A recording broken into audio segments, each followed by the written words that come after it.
everybody. Yeah, it's been a while. Another not great week. We had some heavy snow Saturday night and Sunday. I spent most of the day Sunday shoveling a bunch of heavy, wet snow and messed up my back big time. And so I've been spending most of the week just laying on a heating pad and trying not to move. Had to work a couple nights, Thursday and Friday, last night, so haven't done a review now in probably a week, but we'll do one. I was hopefully gonna do before Christmas. Be review number 665. I was gonna do I was gonna do on Christmas. I know some people are superstitious, and I was gonna do 666 on Christmas Day, but didn't happen. But anyway, today I'm going to do another one of the New Belgium Lips of Faith beers. Appeared on our shelf, the Wild, at least way it's written on the bottle, the Wild² Dubbel. Ale brewed with Shisandra. On their website it says Wild² Dubbel. It says Wild² Dubbel Ale, our mahogany-hued autumn ale spiced with Schisandra. Opens with the floral, earthy notes of fall itself.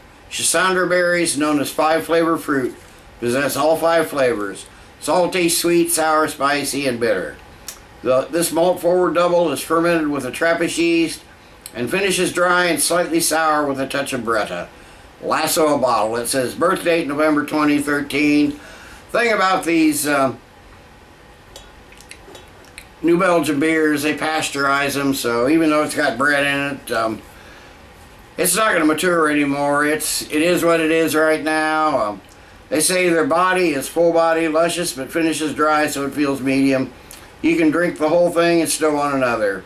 8% ABV, 30 IBUs. They give the hops and the malts and everything. I'll put that down below. So let me get this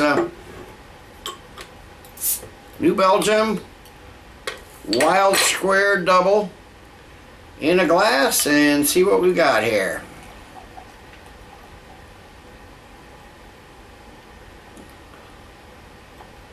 Yeah, no bottle conditioning. It's filtered.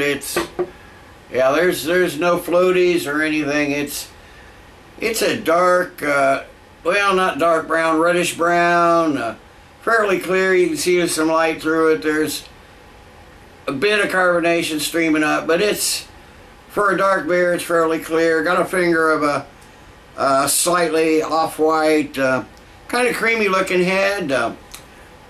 Decent looking beer, so let's get a nose on it.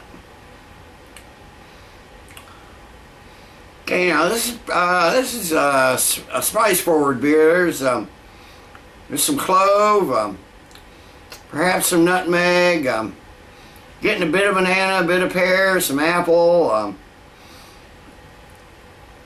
maybe some hints of like a tart cherry. Definitely getting caramel, some sweet, strong herbal notes, a bit of chocolate, just a bit of the 8% alcohol. There's some lighter dark fruits in there, some plum. Maybe like a grape, fig, spicy pepper though, and smells like a decent Belgian style double. Other than the fact it's filtered and pasteurized, and all the yeast is dead. So let's get a taste on it.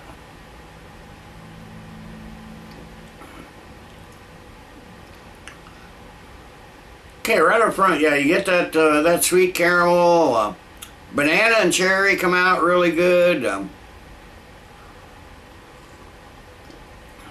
It's kind of a spicy clove character to it, a little brown sugar, maybe just a hint of vanilla. It almost feels like it kind of tastes a little bit like cough syrup on the finish. I mean, it's sweet. It's you ever taken that NyQuil or stuff? It's really sweet finish.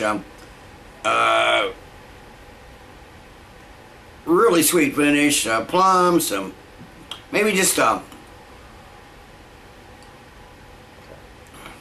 mild cocoa, and just again just a hint of the alcohol. It's the 8% alcohol is fairly hidden. Maybe some like some tart black cherry on there, strawberry, some pepper notes, some cinnamon. It feels like a medium body. They say it's a full-bodied. This finish is dry, so it feels medium. There is a dryness to that sweetness on the finish, but it's mostly a sweet finish. But it doesn't linger, so it's a fairly clean finish. But feels like a medium-bodied, really nice, creamy, slick mouthfeel. It's the head dissipated almost immediately. It's leaving some nice little lacing down the glass, but not a ton. So let me sit. I'm gonna seal the rest of this up. Have it later. I'm just taking a break from football right now. The North Carolina-Cincinnati game sort of out of hand with North Carolina kicking butt. So we're gonna take a break and get back to watching some football. So let me sit and I'll sip on this, and I'll be back after a while with the final thoughts and grade. Okay, I'm back. It's been half an hour, so I've been sipping on this, watching some football. Getting ready for the Miami, Florida, Louisville game. Couple more games tonight, and football every day. I gotta work New Year's Eve. I generally don't like to go out on amateur night, but I guess I'm gonna have to drive on New Year's Eve. But anyway, that being said, back to the beer. Yeah, it's okay. For a Lips of Faith beer, it's not too bad. They say you can drink the whole thing and still want another. It's got a lot of good flavor to it. Not a lot has changed since it's warmed up. Pretty much, it's really nicely blended.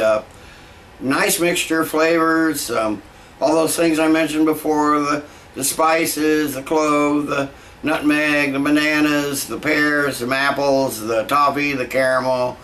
All of those things are really nicely blended. It's a pleasant, drinkable beer. My only quibble with it is why do they filter it, and why do they pasteurize it? I mean, if you're going to add wild yeast to a beer, you want it to mature and age and change with age, and this isn't going to do that. I mean, this is what you see is what you get right now. No point in cellaring it, because nothing's going to change unless it oxidizes or something. But that being said, I'm going to give the New Belgium Lips of Faith Wild² Wild2 Dubbel. I'm going to give it a good solid 7.5 out of 10. It's decent, drinkable beer. It's not the best double I've had, not even close. You don't really get the yeast in here much.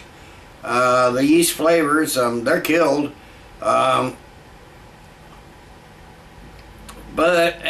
the mouthfeel is a bit thin for a double for my taste anyway. So 7.5 out of 10 for the New Belgium Wild² Dubbel. Part of their Lips of Faith series. So till next time, everybody, cheers. Let's keep drinking good beers.